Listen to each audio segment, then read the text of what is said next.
হাসিনা এদেশে ফিরে আসবেন, তাকে ফিরে আনা হবে তার বিগত দিনের কুকর্মের বিচার করার জন্য। আমাদের ছাত্র জনতা এবং এদেশের বিএনপির নেতাকর্মী তথা আমাদের প্রিয় অভিভাবক জনাব তারেক রহমানের সার্বিক তত্ত্বাবধানের মধ্য দিয়ে একজন ফ্যাসিস্ট এদেশ থেকে পালিয়ে গেছেন।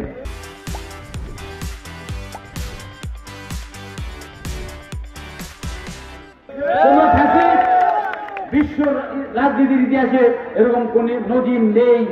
কোন ফ্যাসিস্ট, কোন স্বৈর শাসক একবার দেশ থেকে পালিয়ে গেলে সুস্থ স্বাভাবিকভাবে আবার দেশের মাটিতে এসে রাজনীতি করার সুযোগ পায়। আমি মনে প্রাণে বিশ্বাস করি এদেশের 18 কোটি মানুষ পতিত স্বৈরাচারকে আর এদেশের মাটিতে এসে রাজনীতি করার কোন সুযোগ দিবে বলে আমি বিশ্বাস করি না। আপনারা আমার মতো মনে প্রাণে বিশ্বাস করেন ফ্যাসিস্ট শেখ হাসিনা আর এদেশের মাটিতে এসে সুস্থ স্বাভাবিকভাবে রাজনীতি করতে পারবেন। হাসিনা এদেশে ফিরে আসবেন, তাকে ফিরে আনা হবে তার বিগত দিনের কুকর্মের বিচার করার জন্য।